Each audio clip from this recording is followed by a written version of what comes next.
Team प्रणाम जी। सुंदर साथ जी, प्राणाधर सुंदर साथ जी, आज हम जानने का प्रयास करते हैं मूल मिलावा की सुंदर शोभा के विषय में। मूल मिलावा की सुंदर शोभा जिसके अखंड सुखों को प्राण प्रीतम अक्षरातीत इस जागनी ब्रह्मांड में नकल के ब्रह्मांड में कैसे ले आई। मूल मिलावा परम धाम के बीचों बीच मध्य में रंग महल शोभायमान है और रंग महल के मध्य में अर्थात बीचों बीच मूल मिलावा की सुंदर शोभा आई है, जहाँ पर हमारी पर आत्म के मूल तन धनी जी के चरणों में बैठकर इस नश्वर जगत के खेल को देख रहे हैं। श्री मुखवाणी में चौपाई आती है, ए मूल मिलावा अपना नजर दीजियो इत पलक ना पीछे फेरियो जो इश्क अंग उपजत।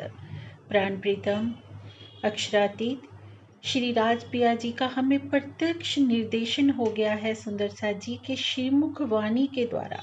परम धाम की आत्माओं, ये मूल मिलावा ही अपना है, अपना असल घर है, जहाँ हमारे मूल तन विराजमान है और हमें अपनी नज़र को पल पल वहीं पर रखना है। मूल मिलावा की सुंदर मनोरम शोभा के अपार सुखों को पिया जी इस जागनी ब्रह्मांड में भी ले आए हैं। श्री मुखवाणी क्या कहती है, बेशुमार को ल्याए शुमार में। जिस वक्त जागनी ब्रह्मांड में स्वयं पिया अक्षरातीत अपनी पांचों शक्तियों सहित आकर विराजमान हुए हैं, जिस ब्रह्मांड में परम धाम की ब्रह्म सृष्टियां उतरी हो, उस ब्रह्मांड में जहाँ प्रीतम साक्षात विराजमान है, तो मूल मिलावा वहां से अलग कैसे हो सकता है। एक मूल मिलावा जो हमारा परम धाम में शोभायमान है और एक मूल मिलावा धाम धनी ने इस जागनी ब्रह्मांड में भी बना लिया है, श्री 5 पद्मावतीपुरी धाम को, जहाँ पर वो महामती जी के धाम हृदय को वो मूल मिलावा बनाकर विराजमान हुए हैं। परम धाम का मूल मिलावा जो परम धाम के मध्य में शोभायमान है और जागनी ब्रह्मांड का मूल मिलावा भी भरत खंड के मध्य में ही शोभायमान है, श्री पन्ना जी में श्री 5 पद्मावतीपुरी धाम में। परम धाम के मूल मिलावा में धनी जी रंग महल के बीचों बीच 5वीं गोल हवेली में सिंहासन पर विराजमान होकर रूहों को माया का खेल दिखा रहे हैं और जागनी ब्रह्मांड के मूल मिलावा में धाम धनी भरत खंड के बीचों बीच श्री 5 पद्मावतीपुरी धाम में महामती जी के धाम हृदय के सिंहासन पर विराजमान होकर ब्रह्म आत्माओं को माया के खेल से उठा रहे हैं, अर्थात माया की नश्वरता रूहों को बता रहे हैं, आत्मा को जागृति की तरफ लेकर जा रहे हैं।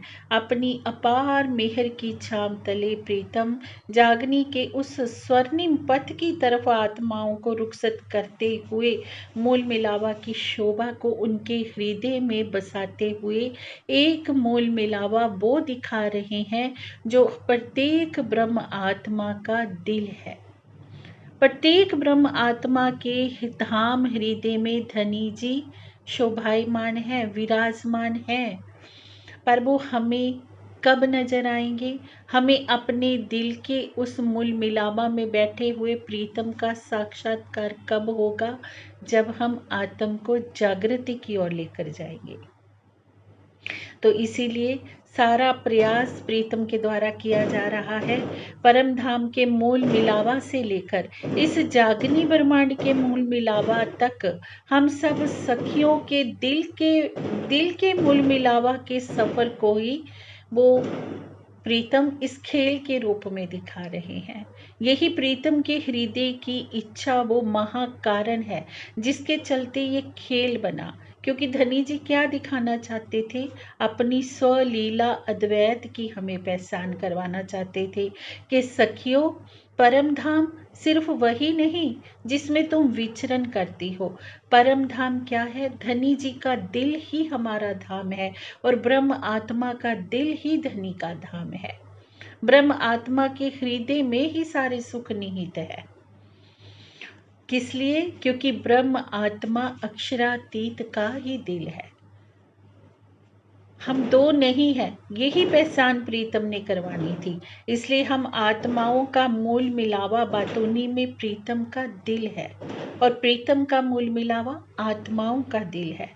तभी जिस भी ब्रह्म आत्मा के दिल में धामधनी के चरण कमल पड़ जाते हैं, अर्थात जो माया को पीठ देकर मूल मिलावा की तरफ दृष्टि कर लेती है, उसके धाम दिल में परम धाम की सारी न्यामतों की बौछार होने लगती है। और ऐसी परमहंस ब्रह्मात्मा के सानिध्य में जो कोई भी आत्मा जाती है, तो वो अपने असल के सुखों के रंग में भीगने लगती है। श्री मुखवाणी इस संदर्भ में क्या कहती है? जा पर मेहर करे मोमिन तय सुपने बिना दोजक। जिस पर उस परमहंस ब्रह्म आत्मा की मेहर की बौछार हो जाती है ना, तो सपने में भी उसको दोजक की अग्नि नहीं जला सकती।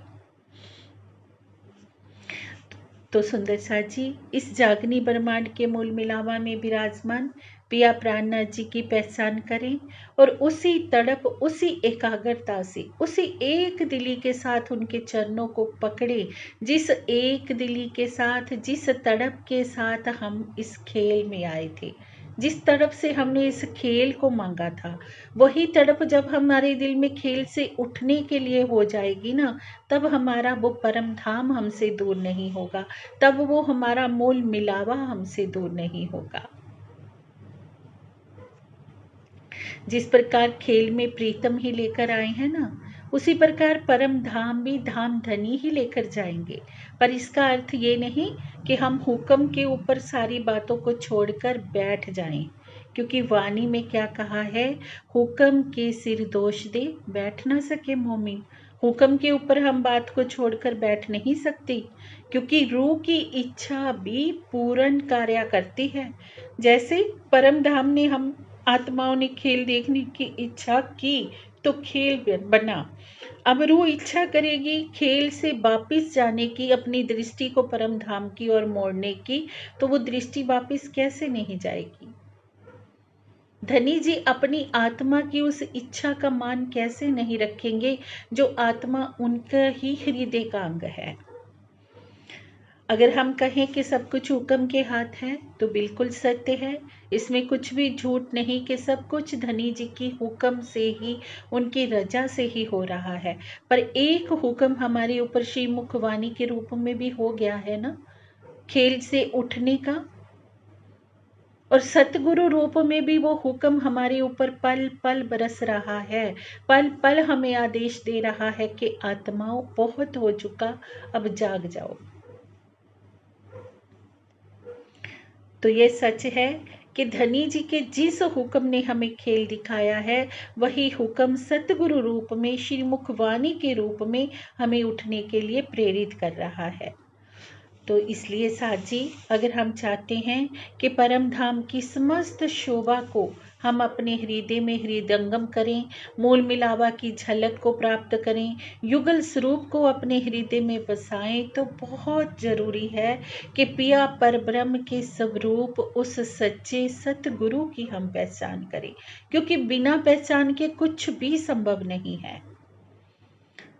जब तक हमारे हृदय में पहचान नहीं आएगी ना, तब तक कैसे हम अपने को जानेंगे, कैसे धाम को जानेंगे। श्री मुखवाणी कहती है, पहले आप पहचानो रे साधो, पहले आप पहचानो, बिना आप चीने पार ब्रह्म को कौन कहे मैं जानूं। जब तक आप नहीं पहचानोगी परम धाम की आत्माओं, तो दूसरा कौन कहेगा कि वो पर ब्रह्म को जानता है। तो पहचान क्या करनी है? पहले अपने सतगुरु की पहचान, अपनी पहचान के मैं कौन हूँ। सबसे पहले अपने विषय में सोचो कि हम कौन हैं। क्या हम ये शरीर है? क्या हम जीव हैं? या हम शुद्ध बुद्ध कोई चेतना है, आत्मा है? अगर हम आत्मा है तो हमारा असल स्वरूप कहाँ है, हमारा असल घर कहाँ है, और हमारा वो अनादि प्रीतम कौन है। अगर वो इस जागनी ब्रह्मांड में हमें खेल दिखाने के लिए साक्षात आवेश रूप से आए हैं, तो वो कहाँ विराजमान होकर लीला कर रहे हैं। क्योंकि बिना पहचान के कुछ भी संभव नहीं है। जिस प्रकार खेल देखने के लिए हम धनी जी के चरणों में बैठे थे ना, उनके चरणों को पकड़कर तभी इस खेल को देख पा रहे हैं, वैसे ही खेल से उठने के लिए भी हमें प्रीतम के चरणों को अवश्य ही पकड़ना होगा। बिना उनके चरणों को पकड़े हम कितनी भी दौड़ लगा लें, हम खेल से उठ सकते ही नहीं। क्योंकि ये चरण क्या है? ये चरण पिया के मेहर भरे, इन चरणों में कई सुख है धरे, सारे सुख इन चरणों में ही निहित है। और जब आत्मा अपना सर्व समर्पण करती है, जब आत्मा को सच्ची पहचान मिलती है, समर्पण भी आत्मा कब करेगी? जब पहचान मिलेगी। बिना पहचान के क्या संभव है समर्पण कर पाना? जब तक हम जानेंगे ही नहीं कि हमारा वो अनादि प्रीतम है कौन, वो पूर्ण ब्रह्म परमात्मा है कौन, जिसके विषय में सारे धर्म ग्रंथों में साक्षियां तो मिलती है, पर उनकी पूर्ण पहचान नहीं मिलती। तो पहचान अगर हम पाना चाहते हैं तो आए श्रीमुख वाणी के सानिध्य में, वाणी को खोलकर देखें। देखो खोल वाणी प्राणनाथ, धनी ल्याए धाम से वचन, जिनसे न्यारे ना होई चरण। इस वाणी से धनी जी के चरण अलग नहीं है। सुंदर साची 5वें दिन की लीला की तरफ चलें तो जिन्होंने पहचाना कि यही हमारे अनादि प्रीतम अक्षरातीत है, तो इनसे ही हमारा अनादिकाल का संबंध है, तो उन्होंने अपना सब कुछ पिया प्राणनाथ जी के चरणों में निशावर कर दिया। जिन्होंने पहचाना उन्होंने यहीं बैठे बैठे परम धाम के सुखों में विचरण किया। ये है सतगुरु की मेहर। सतगुरु की मेहर असंभव को संभव कर देती है। सतगुरु की मेहर उस मंजिल तक पहुंचा देती है जिस मंजिल तक पहुंचने के प्रयास में उम्र का एक लंबा हिस्सा बीत जाता है, पर वो मंजिल प्राप्त नहीं होती बिना सतगुरु के। जिस प्रकार सूर्य के तेज के आगे अंधेरा नहीं टिक पाता ना, उसी तरह से सतगुरु की मेहर के आगे माया नहीं टिक पाती। अब हम सबके मन में प्रश्न हो सकता है कि आखिर हम सतगुरु को पहचाने कैसे? वो सतगुरु कौन? तो वाणी क्या कहती है सुंदर सा जी? सतगुरु मेरो श्याम जी, मैं अहनिश्चर ने रहूं, सन्मंद मेरा याही सो, मैं ताथे सदा सुख लियो। वो पूर्ण ब्रह्म परमात्मा ही हमारे सतगुरु हैं, जो सतगुरु रूप में आकर महामती जी के धाम हृदय में विराजमान हो गए हैं। श्री महामती जी कहते हैं कि सुंदर सा जी, सच्चे सतगुरु की अगर हमने पहचान कर ली तो हमारा सारा मार्ग सुगम हो जाएगा। सुख देऊं सुख लेऊं सुखी जगाऊं साथ। श्री इंद्रावती को उपमा में दई अपने हाथ, मैंने अपने हाथों से इंद्रावती सखी को ये सारी उपमा दी है, सारी शोभा दी है कि सब ब्रह्म सृष्टियों के बीच में उनको अपनी शोभा देकर बिठा दिया है।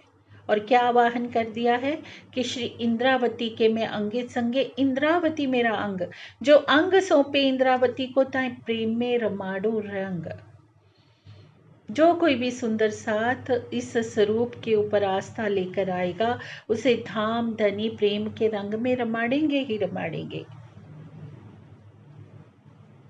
क्योंकि उनका कार्य है सुंदर साथ को सुख देना, सुख लेना।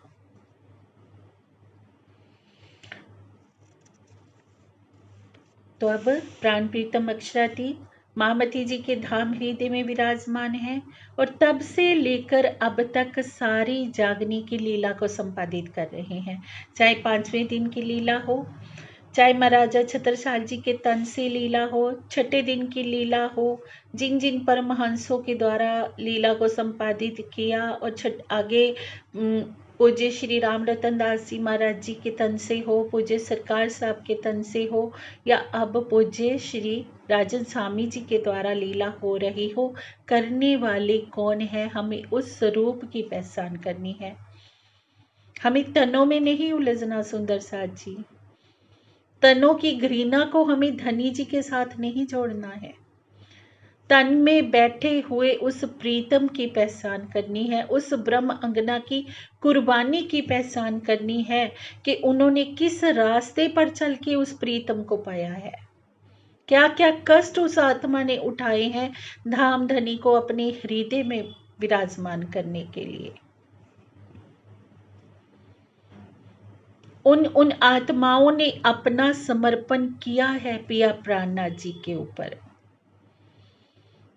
तभी उनको अपनी ही शोभा से निमाजा है पिया प्राणनाथ जी में। तो श्रीमुख वाणी के शरण में आकर हमें पहचान करनी है सुंदर साथ जी के अब छठे दिन की लीला में कहाँ और किस परमहंस ब्रह्म अंगना के धाम दिल में धाम धनी जी अपना मूल मिलावा लगाकर बैठे हैं, और पहचान करके उस ब्रह्म स्वरूप सतगुरु के चरणों में हमें पूर्ण समर्पण करना है। अगर हम अपने दिल को धाम बनाना चाहते हैं, हम अपने दिल को मूल मिलावा बनाना चाहते हैं, क्योंकि गुरु के बिना गत नहीं है, गुरु के बिना ज्ञान नहीं है। सतगुरु की महिमा बताते हुए तो कबीर जी भी कहते हैं, जब तक गुरु मिले ना सांचा तब तक गुरु करो 10 पांचा। जब तक सच्चे सतगुरु ना मिल जाए ना, तब तक गुरु बनाते जाओ, जब तक सत्य ना मिल जाए तुम्हें। प्रेम पाती में भी सतगुरु की महिमा बताते हुए श्री युगल दास महाराज जी हम सब सुंदर साथ का मार्गदर्शन कर रहे हैं कि सतगुरु की सेवा को धामधनी अपनी तरफ आंकते हैं। जो हम सतगुरु की सेवा करते हैं तो धामधनी की सेवा की तरफ जाती है वो सेवा, हम धामधनी को रिझाते हैं सुंदर साथ जी। तो अब ब्योरा हमारे ऊपर है कि हमने अपने धामधनी को कितना रिझाया, कितना सतगुरु के चरणों पर समर्पित हुए, कितना उनके दिखाए हुए मार्ग पर हम चल रहे हैं, कितने कदम हमने उनकी सेवा में उठाए। क्योंकि खेल समाप्त होने के बाद धनी जी हमारा यही सूत देखेंगे। वाणी में छुपाई क्या आती है, जब सूत सैया देखिया तब जाहिर भैया सब कोई, पर जिन कछुए न काटिया छिपाए रही मुख सोए। जब धामधनी जी हमारा सूत देखेंगे ना कि खेल में जाकर कितना काट के आई हो, तब सबका सत्य झूठ जाहिर हो जाएगा, किसने कितना काटा वो सबके सामने आ जाएगा। अब तो हम छिपा सकते हैं, अब तो हम झूठ बोल सकते हैं कि मैं तो इतना ध्यान करती हूँ, मैं तो इतना वाणी मतन करती हूँ, पर तब नहीं छिपा पाएंगे, तब सूत जाहिर हो जाएगा। और फिर जब कुछ नहीं काटा होगा ना, तो तब क्या, पर जिन कछुए न काटिया छिपाई रही मुख सोए। फिर जिसने जो कुछ नहीं काटा है ना, वो वहां अपना मुख छिपाएगी शर्म से, लज्जा के मारे कि मैंने खेल का इतना अनमोल समय व्यर्थ में ही गवा दिया। पिया ने एक ही बात मुझे कह के भेजा था कि सखी वहां जाकर मैं तुम्हारे ही जैसा रूप लेकर आऊंगा, पर उस रूप के अंदर बैठे मेरे स्वरूप की तुम पहचान कर लेना। वही काम हमसे नहीं हो पा रहा, एक ही काम हमें बताया था, वही नहीं हम कर पा रहे, बाकी तो सब धनी जी ने करना है। हमें तो पहचान करके उनके चरणों में नतमस्तक होना है कि धामधनी हम जैसे भी हैं, अच्छे हैं, बुरे हैं, कीचड़ से भरे हुए हैं, गुण अवगुण जो कुछ भी हमारे हृदय में है, सब कुछ लेकर हम आपके चरणों में नतमस्तक हैं। अब आप ही जानिए, अब गुणों के भंडार हैं तो आप गुणों के भंडार कर दीजिए, आप अपनी शोभा श्रृंगार में ऐसा लगा दीजिए कि हम उससे बाहर हो ही ना पाए। जंग लगा हुआ एक लोहा भी होता है ना, पारस के पास आ जाता है तो दहकने लगता है, तो पारस हो जाता है। ऐसे कि भले ही हमें कितने भी अवगुण हो, सतगुरु का सानिध्य सब कुछ हटा देगा। सूर्य का तेज सारे अवगुणों को मिटा देगा। तो बस उस सूर्य स्वरूप सतगुरु की हमें पहचान करनी है। प्रेम प्रणाम जी।